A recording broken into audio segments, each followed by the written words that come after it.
dibaca suratnya, tidak lagi dilihat isinya, baik memberikan cap saja. Karena sekarang polisi itu walaupun hanya membuat legalisasi atau membuka atau mensahkan surat di bawah tanah, tetapi tetap saja kalau terjadi masalah hukum terhadap istri tersebut, tarif akan pun tergolong. Demikian Ibu Moderator, mungkin sesuai dengan panjangan dari Bapak Ibu kepadanya. Terima kasih. Wassalamualaikum warahmatullahi wabarakatuh. Waalaikumsalam warahmatullahi wabarakatuh. Terima kasih atas ucapannya, paparannya yang begitu mendalam dari Ibu Isni yang sudah bisa menjadi bekal. Ini bukan hanya sekedar untuk adik-adik AFW, tetapi juga kepada kami yang sudah menjalankan profesi dan notaris. Nah, untuk teknis dan ini ucapan yang lebih aktual mungkin ya, karena di sini ada Bapak Udin Ansudi yang memang beliau sudah merupakan anggota Dewan Kehormatan Pusat dan juga beliau adalah seorang pendidik.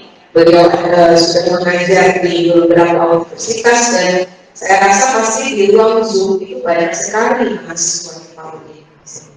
Jadi silakan Dr. Udin memaparkan apa yang menjadi pesan-pesan khusus Pak agar besok bisa diujikan dan menjadi bekal bagi para peserta. Silakan Pak, waktunya 15 menit. Terima kasih. Baik, terima kasih Teh.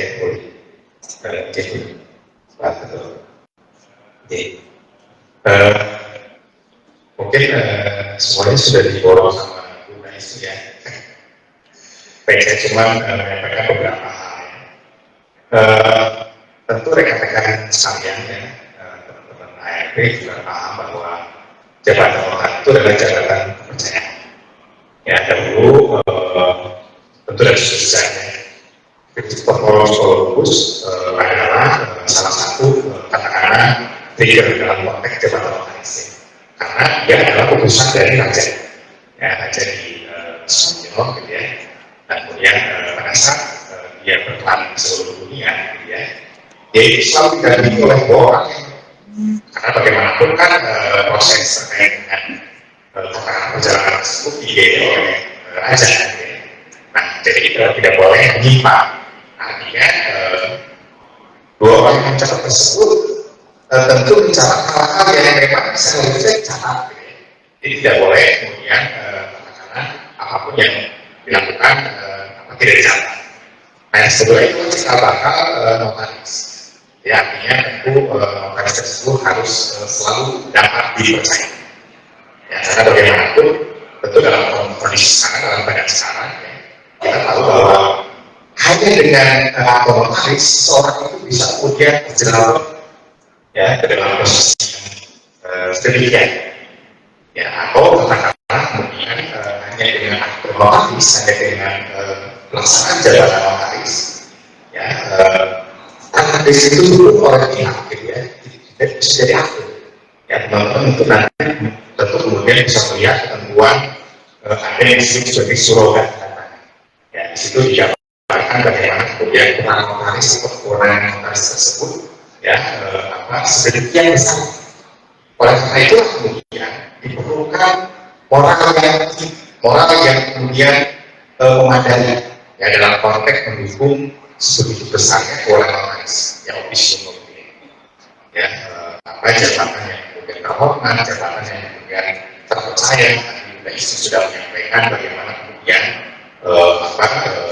proses terkait dengan tidak boleh membaca foto-foto pada saat bertransaksi, walaupun kemudian katakanlah pihaknya orang personal.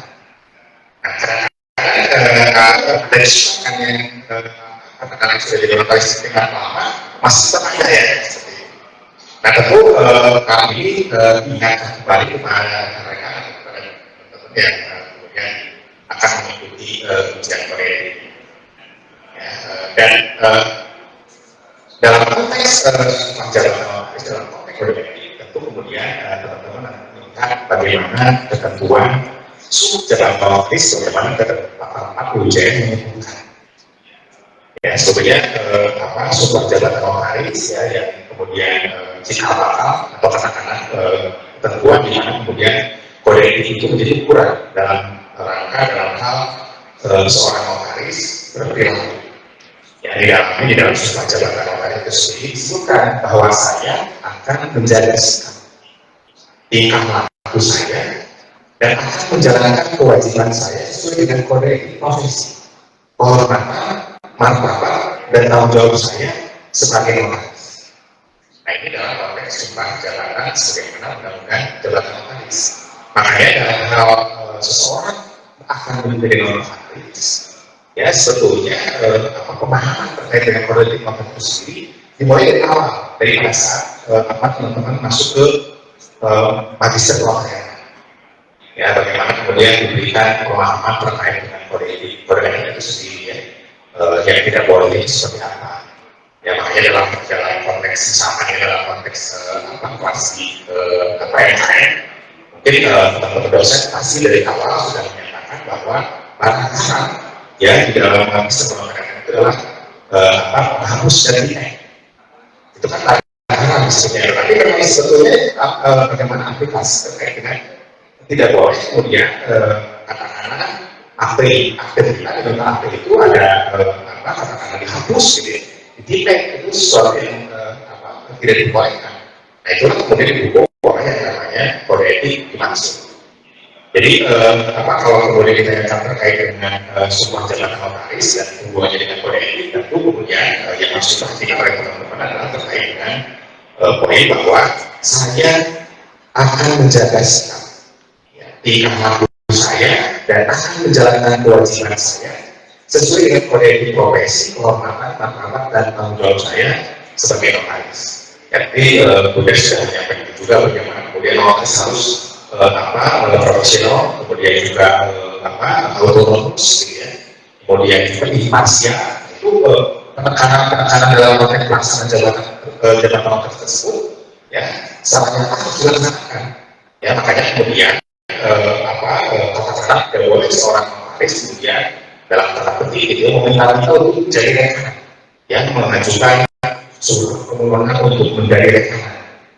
Ya, apalagi misalkan terdahulu dinyatakan satu bank, ya, atau beberapa bank yang kemudian untuk menjadi rekanan bank tersebut harus menyimpan deposito, sesuatu yang itu adalah merupakan barang lagi, ya, tidak terlarang dalam konteks jabatan kita selaku notaris.